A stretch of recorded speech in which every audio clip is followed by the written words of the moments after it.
Hello everybody, ako po si Nancy Arroyo. Ito po ang performance na sa APP-ICT. Una, buksan ang iyong presentation software. Karaniwang ito ay Microsoft PowerPoint o Google Sheets. Pangalawa, i-click ang Design o Theme tab para pumili ng pampagandang disenyo o tema para sa iyong presentasyon. Number 3, ilagay ang pamagat ng iyong presentasyon sa unang slide. Dito ay dapat mapakita kung ano ang iyong presentasyon.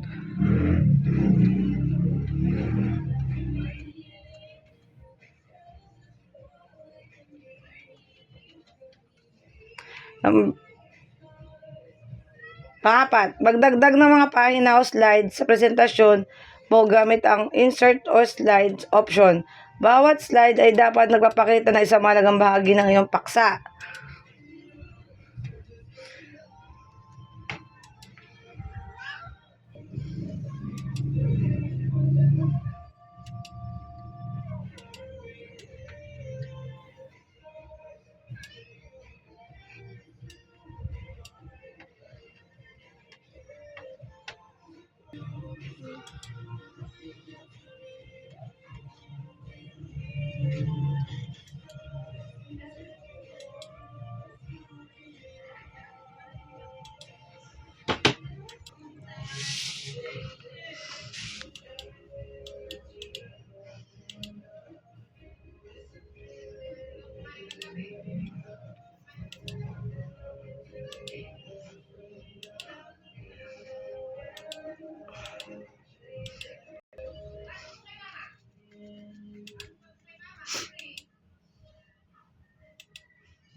Ilagay ang elemento ng user interface tulad ng button para sa pag-play na at pag-post ng next slide. Maaari ito isama sa bawat slide o isang pangunahing slide lamang.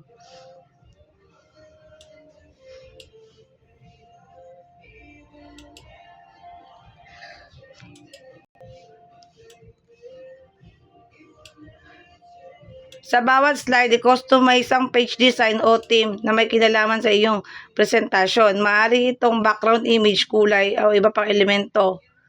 Gamitin ang text box.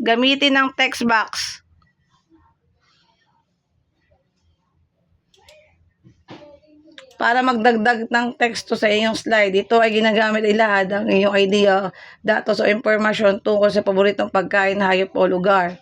I-format ang teksto ng iyong text box. Pumili ng tamang font, sukat, font, kulay, at iba pang katangian ng teksto upang ito magmukhang maayos at madaling mabasa. Kung nais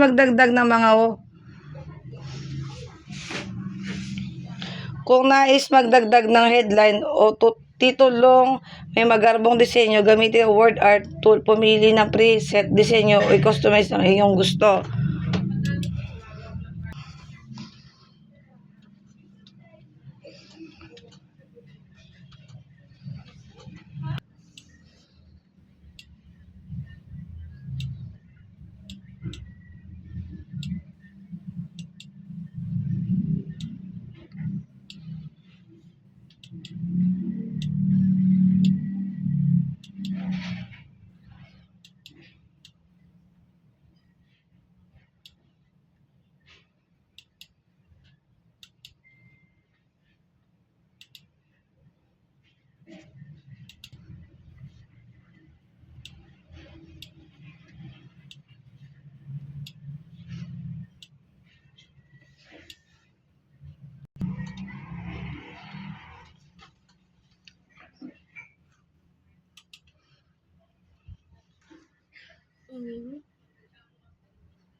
to ah.